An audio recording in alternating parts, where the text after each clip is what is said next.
ओम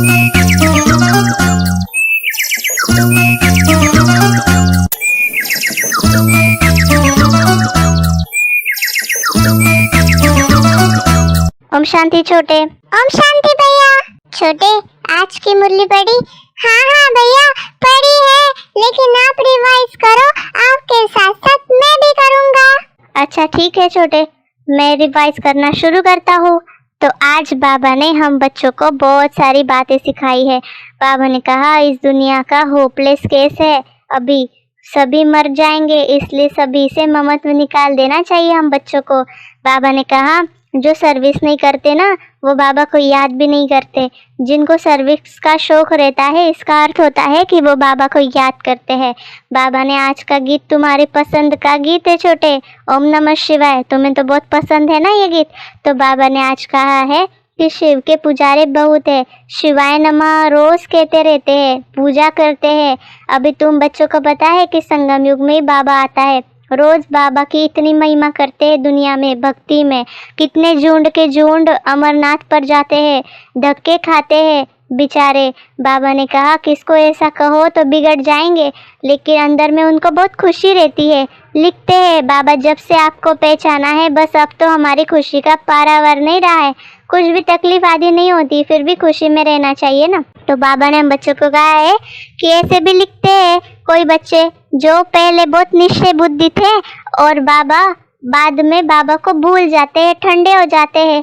6-8 मास के बाद, 2-3 वर्ष के बाद पूरा निश्चय बुद्धि नहीं रहते, ठंडे हो जाते हैं। तो बाबा ने कहा जैसे कि इसके बच्चे को राजा गोद में लेना चाहते हैं, बच्चे को मालूम पड़ जाता है कि हमारे लिए ऐसी बातचीत हो रही है, तो राजा चाहते हैं कि इस बच्चे को हम वारिस बनाए, तो बच्चा खुशी में रहता है। मैं राजा का बच्चा बनता हूँ, गरीब का बच्चे से साहूकार में जाता हूँ, ऐसे सोचेगा। फिर जब वो अडॉप्ट करते हैं, गरीबी का गम भूल जाते हैं, फिर भी एक जन्म की बात है। तो बाबा ने कहा तुम बेहद के बाप को ऐसे याद करो कि बाबा हमें क्या से क्या बना रहा है, तुम्हारा बेहद का बाप मैं हूँ, ऐसे बाबा ने कहा है। छोटे क्या समझ आ रहा है? हाँ भैया, ऐसे ही है ना, शुरू में नशा रहता है, बाद में सब उतर जाता है।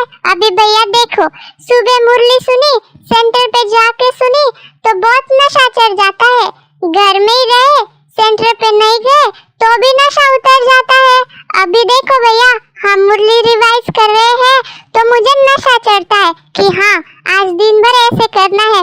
2 घंटे तक चलता है भैया, फिर डायरेक्ट शाम को ही याद आता है कि मुझे क्या अभ्यास करना था, पूरे दिन भर भूल जाता है।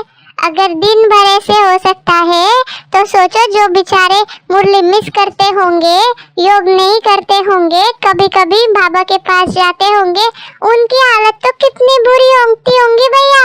वो तो बिल्कुल ज्ञान योग नहीं करते होंगे, पक्का मुझे विश्वास है भैया। हाँ छोटे, इसीलिए बाबा कह रहा है कि हमें खुशी में रहना है, बाप को याद करना है। बाबा ने कहा लोग ऐसे कहते हैं कि ब्रह्मा कुमारियाँ जादू लगाती है, लेकिन तुम कहते हो कि छोटा मुख बड़ी बातें बनाती है कि भगवान आया हुआ है। तुम सबको कहते हो कि भगवान आया है, तो वो ऐसे समझते हैं, ऐसे कैसे भगवान आया हुआ है, सिर्फ कहते हैं लोग, ऐसे समझते हैं और हंसते हैं बच्चों पर।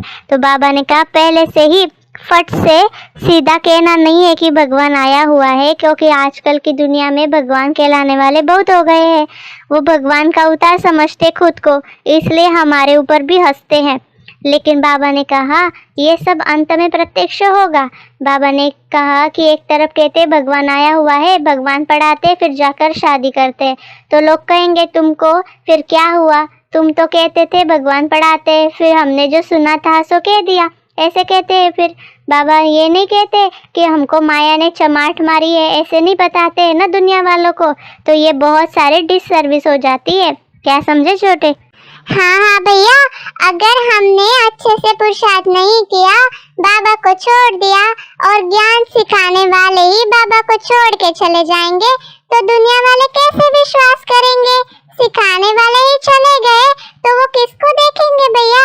इसीलिए सिखाने वाले बहुत परिपक्व होने चाहिए, ऐसे नहीं होना चाहिए कि आए और सिखा दिया ज्ञान। पहले बहुत अच्छे से होता था भैया, कोई ऐसे तुरंत कोर्स नहीं करता था। हमने दादियों के इसमें पढ़ा है ना भैया, पहले ट्रेनिंग देते थे, उसको 5 साल हो जाए उसके बाद ही वो ज्ञान सिखाता था। अभी तो समय के अनुसार सेवा बढ़ गई है, पहले दिन का बच्चा भी ज्ञान सिखाना शुरू कर देता है भैया। पहले धारणा तो होनी चाहिए ना, पहले सिखाना शुरू करेंगे तो कैसे होगा भैया। इसलिए इन सब बातों को हमें बहुत कुछ सीखना चाहिए। हाँ छोटे, तो आज बाबा ने हम बच्चों को ये भी बहुत अच्छे से समझाया है कि बाबा के बच्चे बहुत समझदार होने चाहिए, उनकी धारणा बड़ी अच्छी चाहिए, कोई पाप कर्म नहीं करना चाहिए हम बच्चों को। बिगैर छुट्टी कोई चीज़ उठाना खाना यह भी गुप्त पाप होता है। कायदे बड़े कड़े हैं, पाप करते फिर बतलाते भी नहीं है, फिर पाप वृद्धि को पाता जाता है ना। इसलिए पुण्य आत्मा बनना है, हमको पुण्य आत्मा से स्नेह है, पाप आत्मा से विरोध है। तो बाबा ने कहा छोटे कि ये छोटी छोटी बातों को हमें सीखना चाहिए। क्या समझे छोटे, तुम घर में ऐसा तो नहीं करते हो या सेंटर पे सेवा में जाते हो तो सेवा की और टोली खाकर तो नहीं आते हो, मना खुद ऐसा तो नहीं सोचते कि मुझे टोली मिलनी चाहिए, मैंने इतनी सेवा की, ऐसे करते हो क्या छोटे?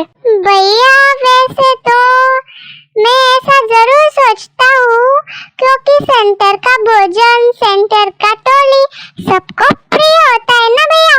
और तो और देखो, मैं खुद भी गणेश हूँ, गणेश को तो मोदक और टोली पसंद थी ना, तो सेंटर पे जाएंगे तो यही सोचते हैं कि बाबा के घर से हमें कुछ मिलेगा।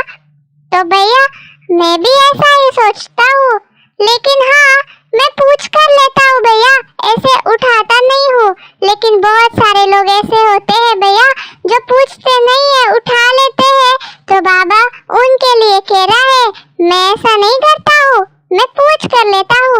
वैसे भी मैं छोटा हूँ ना भैया, तो दीदी को मैं बहुत प्यारा लगता हूँ, मैं तो ऐसी चीजें उठाता नहीं हूँ भैया, दीदी खुद ही मुझे दे देते हैं। हाँ छोटे, तो आज बाबा ने हम बच्चों को ये भी कहा कि देखो, जैसे गाया हुआ है चढ़े तो चाखे वैकुंठ रस, गिरे तो चकनाचूर। तो बाबा ने कहा गिरते हैं तो कोई काम के नहीं रहते, अशुद्ध अहंकार है पहला नंबर, फिर काम क्रोध लोभ भी कम नहीं है, लोभ मोह में सत्यानाश कर देता है। तो बाबा ने हम बच्चों को कहा बच्चे आदि में मोह होगा तो वह याद आते रहेंगे, आत्मा तो कहती है मेरा तो एक शिव बाबा दूसरा न कोई, लेकिन इसके लिए पुरुषार्थ करना पड़ता है छोटे। बाबा ने कहा आधे घंटे में 100-150 झोपड़ियों को खत्म कर देती है आग। अगर एकदम आग लग जाए तो इस बम्बोर को आग लगनी है, मनुष्य कैसे मरेंगे देखना। बाबा ने कहा छोटे कि अभी हम बच्चों को नॉलेज मिली है, तुम्हें गृहस्थ व्यवहार में रहते हुए कमल फूल समान रहना है, दिन प्रतिदिन अच्छी सेवा करनी है और आगे जाके बहुत तुम बिजी हो जाएंगे। तो बाबा ने कहा तुम्हारा पुरुषोत्तम संगम युग है, तुम्हें बहुत अच्छी सर्विस में बिजी रहना है। हाँ हाँ भैया, हमें तो बहुत सेवा करनी है। और भैया सभी विकार खत्म होने के बाद ज्ञानी को बड़ा अभिमान रहता है, जैसे मुझ में अभिमान की कोई कमी नहीं है भैया। मुझे भी लगता है मैं होशियार हूँ, मुझे इतना ज्ञान है, मुझे समझ है, मैं ज्ञान बोलता हूँ, तो मुझे भी अभिमान रहता है। बाद में भैया जब पता चलता है कि मुझ में क्या क्या कमी है, फिर तो बहुत रोना आता है मुझे। लेकिन ना अभिमान हो ना एकदम दिल शिकस्त भाव हो, इसका ही बैलेंस रखने में बहुत बड़ा काम लगता है भैया, इसीलिए यही करना जरूरी है। हाँ छोटे, आज बाबा ने हम बच्चों को वरदान दिया है, सूक्ष्म संकल्पों के बंधन से भी मुक्त बन, ऊंची स्टेज का अनुभव करने वाले निर्बंधन भव।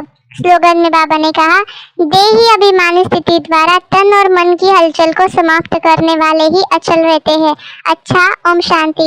आप सभी को हम छोटे बड़े की कॉन्वर्सेशन कैसी लगी जरूर कमेंट करें। इस चैनल को लाइक, सब्सक्राइब और शेयर करना मत भूलिएगा। ओम शांति।